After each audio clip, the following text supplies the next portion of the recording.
Hello friends, welcome back to my channel Nexon Classes. आज जिन topics पे हम बात करेंगे वो है trade receivable and trade payable. अब अकाउंटिंग टर्म्स में trade receivable and trade payable क्या होता है, चलिए देख लेते हैं। तो trade receivable and trade payable, ठीक है। ट्रेड रिसीवेबल क्या होता है? It is an amount received on account of sale of goods and services which is rendered by company for the normal course of business. जब कोई भी company, कोई भी बिजनेस, कोई भी फर्म अपने गुड्स एंड सर्विसेज को सेल करेगा तो जो भी अमाउंट रिसीव होगा वो क्या कहलाएगा? ट्रेड रिसीवेबल कहलाएगा, ठीक है। अब ये जो अमाउंट है वो कंपनी के द्वारा ही कंपनी को चलाने के लिए यूज़ होगा, ना कि कोई इंडिविजुअल के द्वारा यूज़ होगा, ना ही वो किसी पर्सनल काम के लिए यूज़ होगा, लेकिन बल्कि ये जो अमाउंट है वो बिज़नेस को चलाने के लिए ही यूज़ होगा और कंपनी के द्वारा ही होगा। क्लियर? तो अब बात ये आती है कि हम किन किन तरीक़ों से ट्रेड रिसीव कर सकते हैं, ठीक है। तो किन किन तरीक़ों से रिसीव कर सकते हैं? हमारे डेटर्स के द्वारा, ठीक है, या फिर बिल्स रिसीवेबल के द्वारा।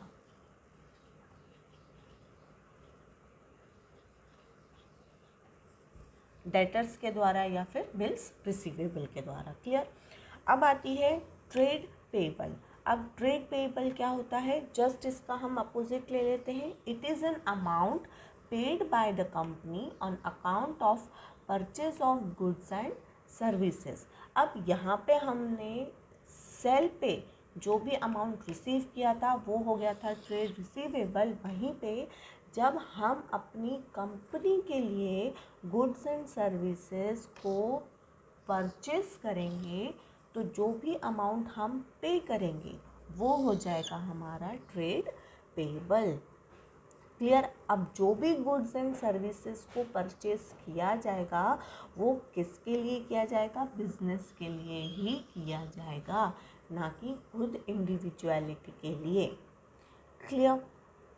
तो हम कैसे ऐसे कौन कौन से ऐसे गुड्स एंड सर्विसेज है जिनको परचेज करके हम ट्रेड पेएबल की कैटेगरी में आएंगे? तो यहाँ पे क्या था? हमारा डेटर्स था, तो यहाँ पे हो जाएगा हमारा क्रेडिटर्स, ठीक है, और हो जाएगा हमारा बिल्स पेएबल। तो हमारे डेटर्स क्या होते हैं और क्रेडिटर्स क्या होते हैं, चलिए देख लेते हैं। डेटर्स क्या होते हैं? डेटर कोई भी एक इंडिविजुअल हो सकता है या फिर कोई भी एक फर्म हो सकता है जिनको हमने अब गुड्स एंड सर्विसेज सेल करी हो क्रेडिट पर। क्लियर? अब बात ये आती है कि वो कब तक डेटर्स रहेंगे।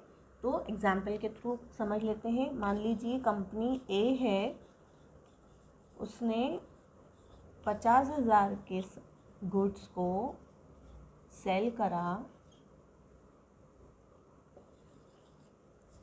बी को, ठीक है। अब क्रेडिट पर। क्लियर? अब ये जो बी है ये कौन हो जाएगा? हमारा डेटर। क्यों हो जाएगा डेटर? क्योंकि ये हमें पैसे देगा, तो यानी कि ये जो हमें पैसे देगा वो हमारी क्या हो जाएगी? फ्यूचर में, फ्यूचर की होने वाली असेट, जो हमने अपने लास्ट वीडियो में डिस्कस किया था। तो जब तक कि ये पूरे 50,000 कंपनी ए को नहीं लौटा देता तब तक जो बी पार्टी है वो कंपनी ए की क्या हो जाएगी? डेटर हो जाएगी। क्लियर? नेक्स्ट आता है क्रेडिटर्स। अब जस्ट इसका अपोजिट कर देंगे तो ये क्या हो जाएगा? क्रेडिटर। कैसे? दोज इंडिविजुअल और फर्म। अब क्रेडिटर भी कोई भी एक इंडिविजुअल हो सकता है या फिर कोई भी एक फर्म हो सकता है, from whom goods and services are purchased on credit. अब यहाँ पे हमने क्या किया है, गुड्स एंड सर्विसेज को परचेज किया है, काय पे, क्रेडिट पे। तो उस केस में जो सामने वाली पार्टी है वो हमारी क्या हो जाएगी, क्रेडिटर हो जाएगी। कैसे, मान लीजिए कंपनी एक्स है, उसने परचेज किया गुड्स कितने में, मान लीजिए 50,000 में क्रेडिट पर, किससे, पार्टी बी से। तो अब इस केस में कंपनी को फ्यूचर की किसी डेट पर बी को पैसे लौटाने पड़ेंगे। तो यानी कि ये क्या हो गया, हमारी लाइबिलिटी हो गई, कंपनी के लिए ये क्या हो गई, लाइबिलिटी हो गई। तो जो पार्टी बी है वो कौन बन गई, क्रेडिटर। और ये क्रेडिटर कब तक बन गई, जब तक कि कंपनी एक्स कंपनी बी को पूरे के पूरे 50,000 नहीं लौटा देती। कि बिल्स रिसीवेबल क्या होता है, ऑल बिल्स पेबल क्या होता है। ठीक है, अभी हमने क्या किया, क्या चीज़ें देखी थी, डेटर्स और क्रेडिटर्स। जब हमने क्रेडिट पे सेल किया, क्या किया हमने, क्रेडिट पर सेल किया, यानी कि फ्यूचर में हमें वो पैसे मिलने वाले हैं। तो उस कंडीशन में अब ये आता है कि हमें कैसे पता पड़ेगा कि हमें कब पैसे मिलेंगे, कितने कितने मिलेंगे। तो उसके लिए हम क्या बनाएंगे, बिल्स रिसीवेबल।